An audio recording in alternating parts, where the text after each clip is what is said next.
Hey guys, and welcome back to another video. In today's video I kind of wanted to just come down and talk to you guys quickly about what happened to me after I gave birth. This is kind of like my after birth story, what kind of happened, because I know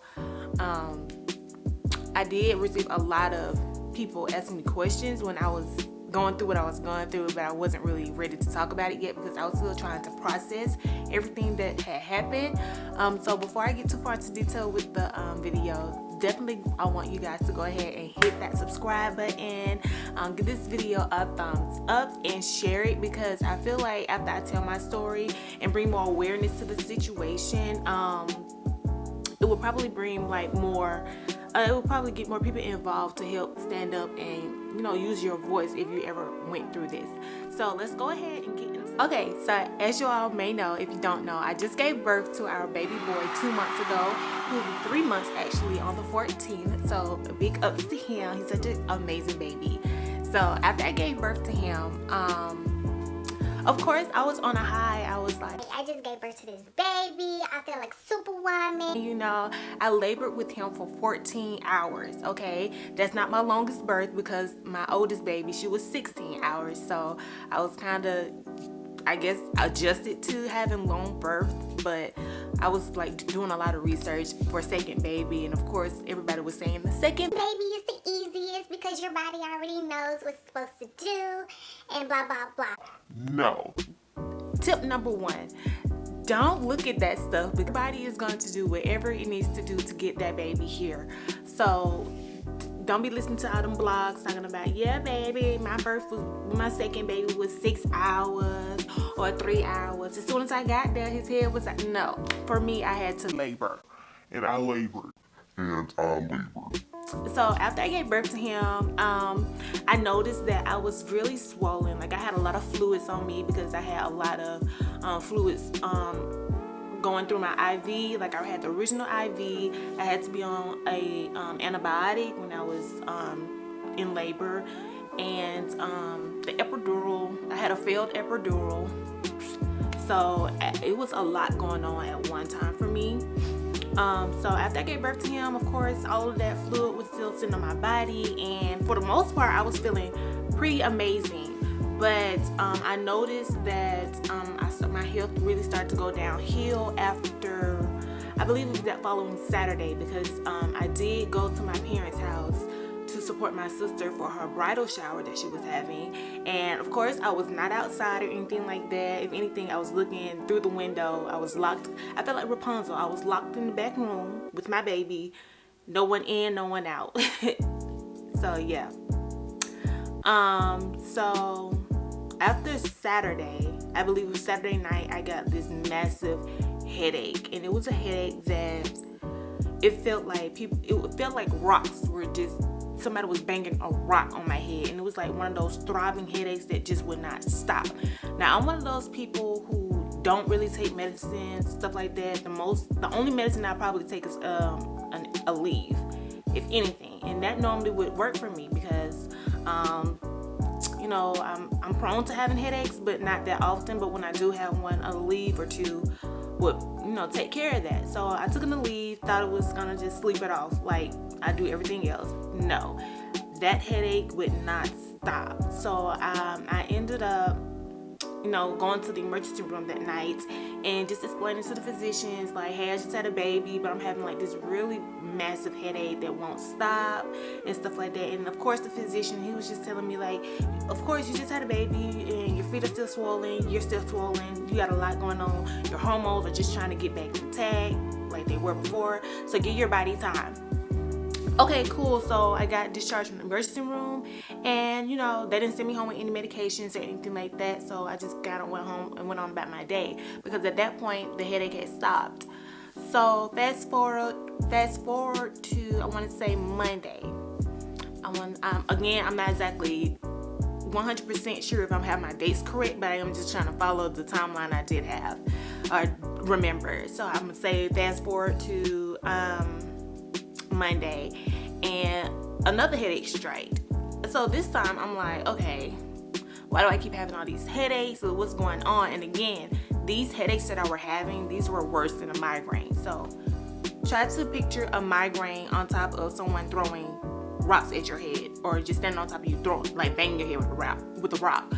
That's how bad that headache was. So I was having that headache again, and it got really bad. It started to progress, like it got worse.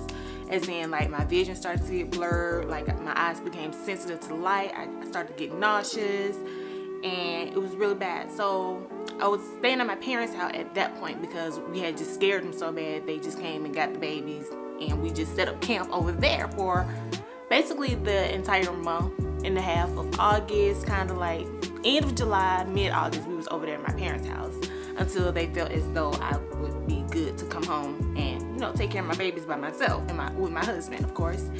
So at this point, like I was saying, the headache got worse, so I went back to the emergency room. Again, the physician tells me, you know, we're not really concerned or anything like that because you just had a baby, and it's your hormones getting back in check with each other and stuff like that. But this time when I was actually there at the emergency room, they gave me like a dose of morphine. So that helped for like 2 seconds. It's kind of like the morphine hit, I felt it hit my brain. I promise you, as soon as the fluids hit, my brain kind of like did like an explosion in it, something like that. So that lasted probably like 5 minutes, and he probably sent me home with some Tylenol. But he also told me to follow up with my OB. So I did that. I went home, took the little Tylenol they gave me, and it went away. But I also followed up with my OB the next day, and I went in, I told her what was going on, and she told me. This lady told me dead to my face. She looked me in my face. She said, you know what? I'm not concerned because you know why? Your blood pressure, it was stable the most part of your pregnancy. So it really doesn't alarm me that you're having these hormone issues and you're having these headaches. This lady told me to go home. She told me to go home. Don't worry about it. Just let your body do what it do. This is the 3rd person to tell me this. So I had 2 physicians. I done flipped y'all off. I had 2 physicians at the emergency room. My actual OB, the lady who delivered my children. This is the same lady who delivered my children. Got my information all throughout the charts, and she was telling me it's nothing to worry about. All because my blood pressure had not got to, I guess the highest peak or an alarming number for her to actually be like, yeah, you got this or you have this. So of course I'm just like, you know what? I feel like y'all trying to give me the runaround. So now I'm starting to question y'all. Like, I'm really starting to question you guys.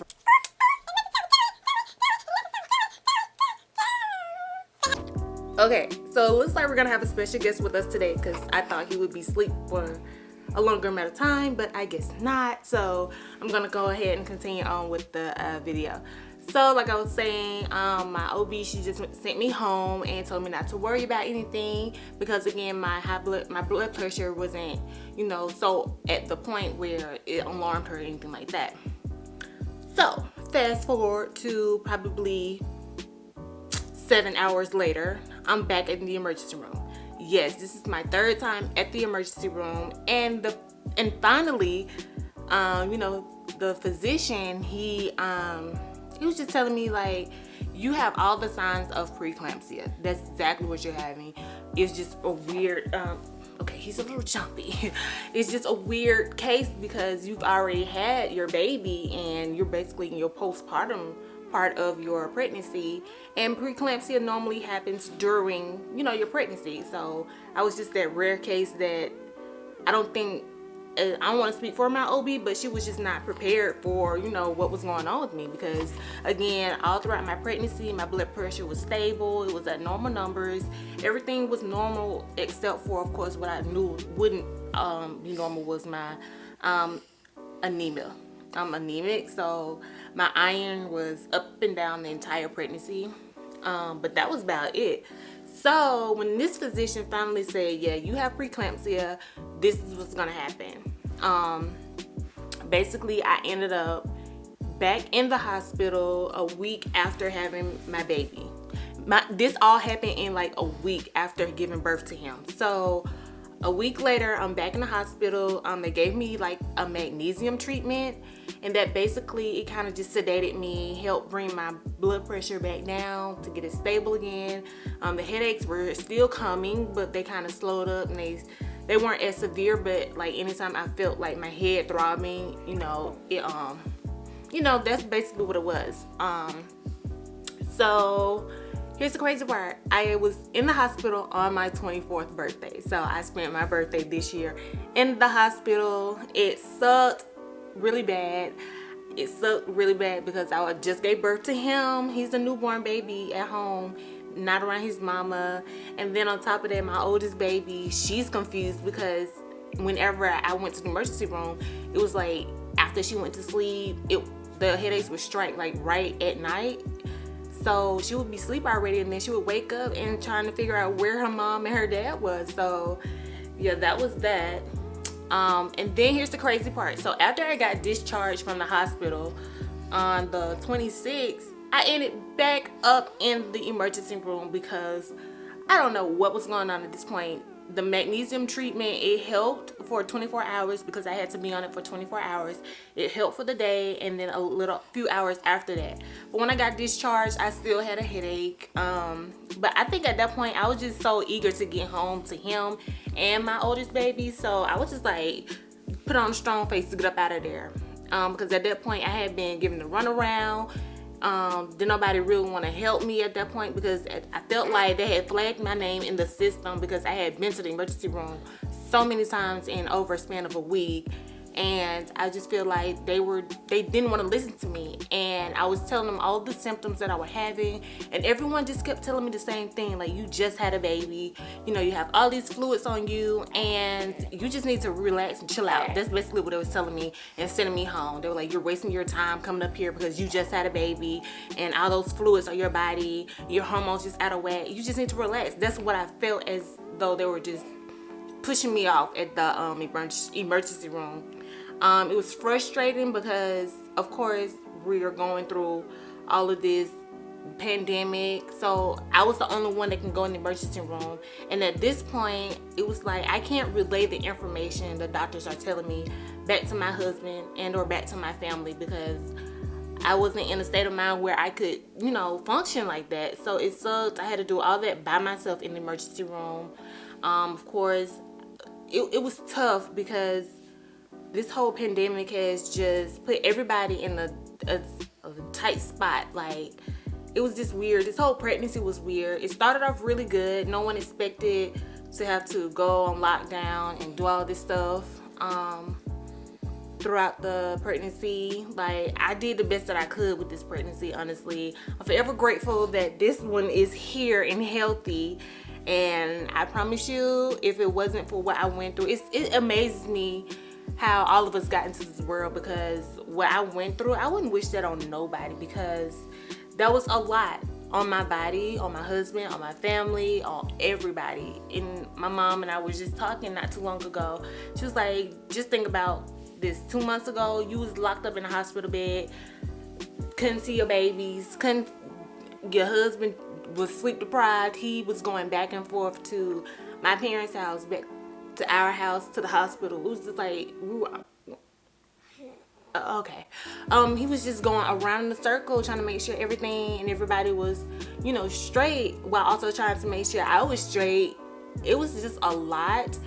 And I really just wanted to let everybody know that if you ever have been given the runaround at an emergency room, I don't care how many times you have to go, you keep going until you get the proper help that you believe that you should be having. Because I feel like there's no way that I should have been, told 3-4 times that nothing was wrong with me and stuff like that, even though like it's in the system and it's on my charts that I just had a baby. So if anything, that should have alarmed y'all anyway, because I just had a baby. And most times, like I said, preeclampsia doesn't happen after birth.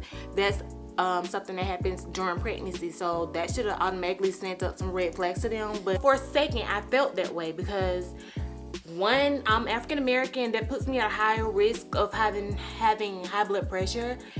Anyway, high blood pressure runs in my family, and all that stuff like that. So I'm just trying to make sure that I'm doing what I'm supposed to be doing so that I can live a long life to raise my babies, because the last thing I want to do is have to, you know, make a will at 24 years old. African American, that puts you at high risk for pregnancy anyway. High blood pressure, that's something very known for African Americans just based on our diets and stuff like that.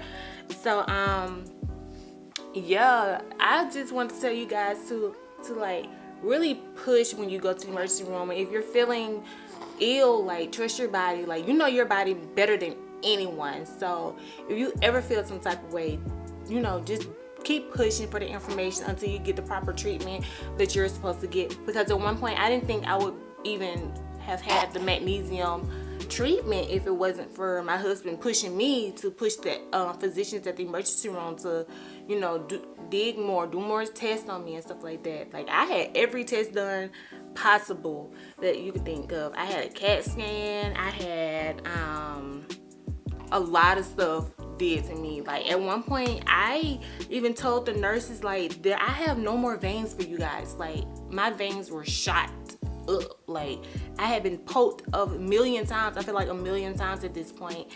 So yeah, that's basically what happened. I had preeclampsia after birth. It was a horrible experience. You know, it's just hard to explain. I'm trying my best to explain it because, again, it's very foggy, because I want to say it all happened so quick, but it didn't. It took like over a week and a half for me to even get the treatment I needed to, you know, kind of calm it down. And I'm still in recovery mode to this day. Like, that just basically extended out my time off. You know, we get the standard 6 week, but I feel like as a woman, it takes almost a year, maybe longer, to adjust to having a baby. So yeah, that's what happened. That's my story time. I had preeclampsia. It was a hot mess, but I'm here to tell the story, and that's what I'm forever grateful for, that I live to tell the story.